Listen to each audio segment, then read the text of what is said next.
The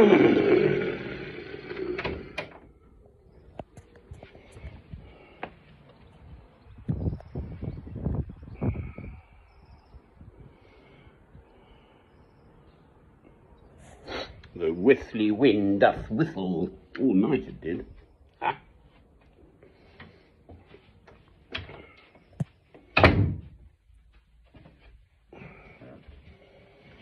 Mm.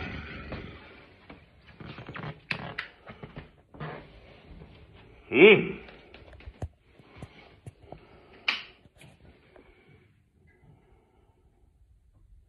Mm-hmm.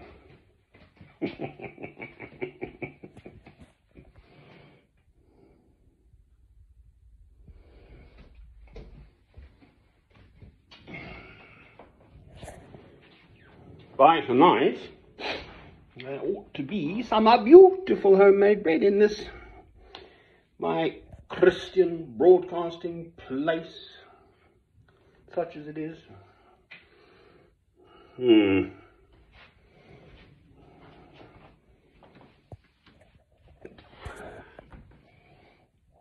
This is Rembrandt.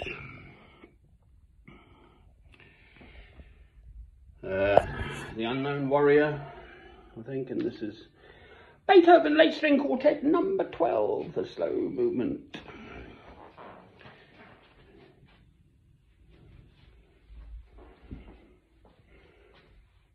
And this is old Francis blethering on. I looked it up. I've been up since just gone 4. The Second War in Iraq.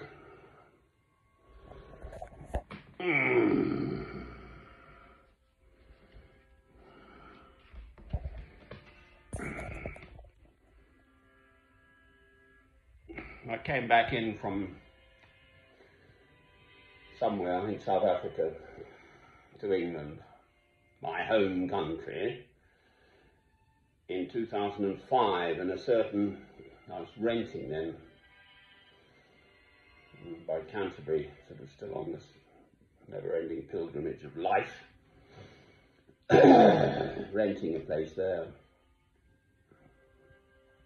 And a certain Mr. Tony Blair,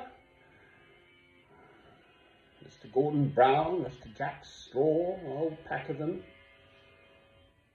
were voted back into power the summer of 2005 in England, Britain rather, after the Second War in Iraq, which was started by Mr. George W. Bush, the Americans, on the 20th of March 2003. And there are all sorts of estimates of how many innocent civilians were killed. And there is an estimate. It went on from that 2003 to 2011 and then sporadically over the next 5 years. And there's still a mess, and created this long-term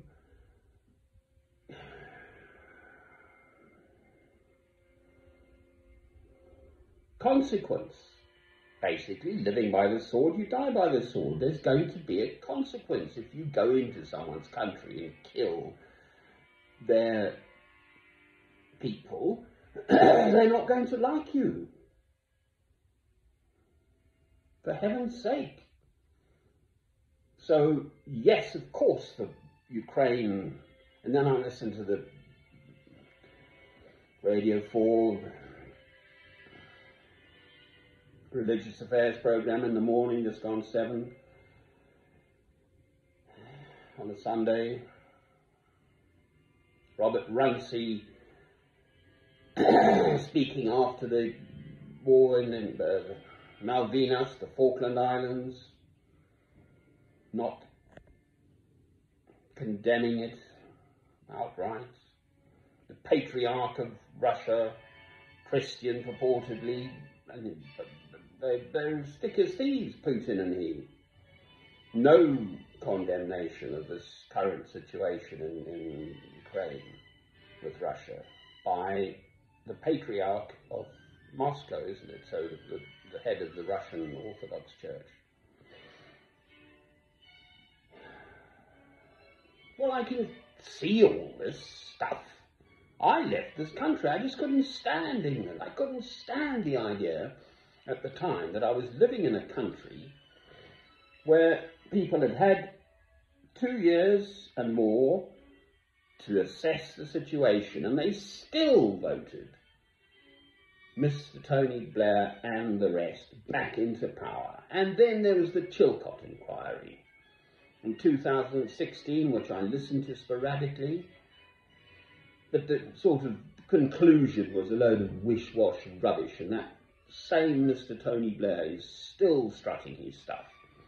He should have been arrested, tried, convicted, and put in jail for the rest of his life for genocide, inciting genocide, causing genocide, crimes against humanity.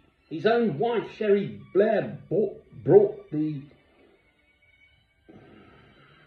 legal framework to the front in 2001 or something, for heaven's sake. And it didn't happen and isn't happening. Well, you can't fool God. For that matter, you can't fool me. And I would just hope that there are other human beings out there. Many, many people protested against the Second War in Iraq. I didn't do that. I just totally didn't see the point. Going on a march just to be completely ignored.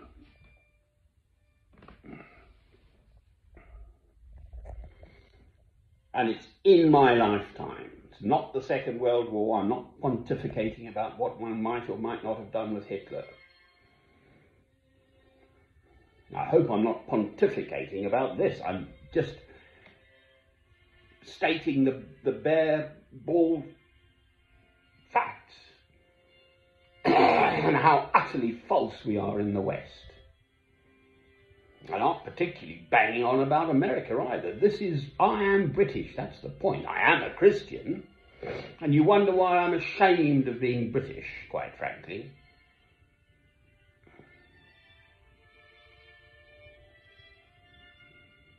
The whole premise of that war was that this man Saddam Hussein, who the West had armed against Persia, Iran anyway, for the preceding 8 years, back in the late 80s, wasn't it? 90s and so on, leading up to the Gulf War, the first war in Iraq, the West perpetrated with Bush's father.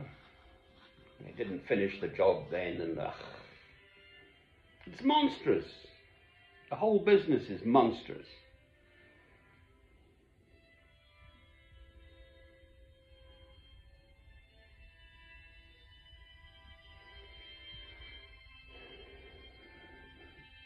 Christian teaching is that you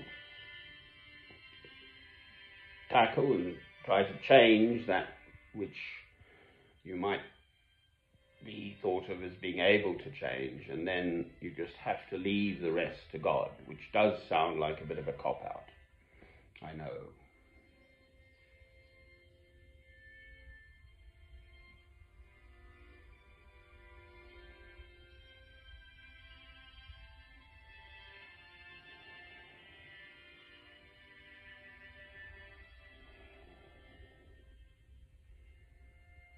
I keep on and on, boring old me, banging on about it. There are 2 commandments. Love God, love your neighbour as yourself. So love is the answer. There is no other way. Loving God through Christ is the answer too. I keep on about that. God says, I am a jealous God. Thou shalt have no other gods but me. Not for a moment would I wish to coerce anyone of no faith or other faiths to be a Christian, or for that matter, try and get some sense into the so-called Christians.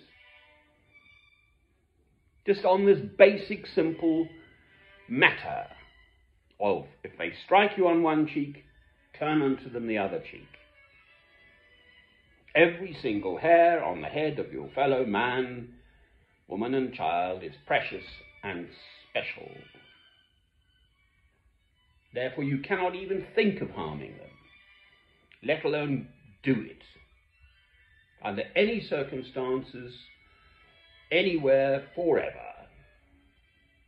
And if you do that, you sort of lose your Christian membership.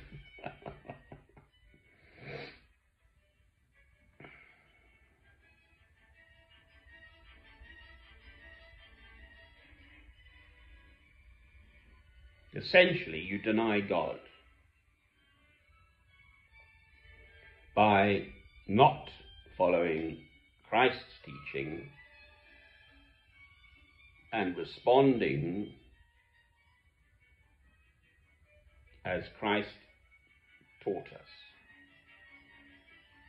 This, turn the other cheek, and that's on a personal level and on the international stage.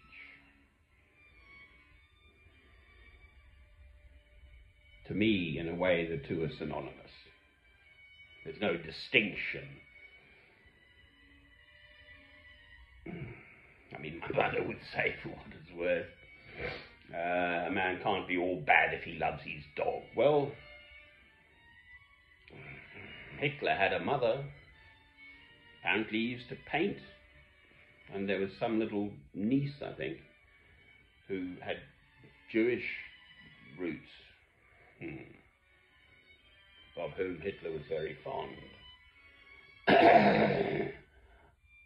The Germans must have thought they were doing the right thing. Hitler couldn't have done it alone.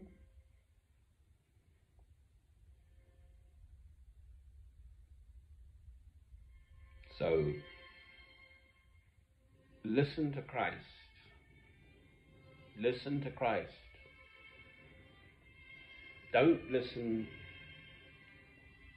to anyone who essentially tricks you into perpetrating acts of violence under any and all circumstances.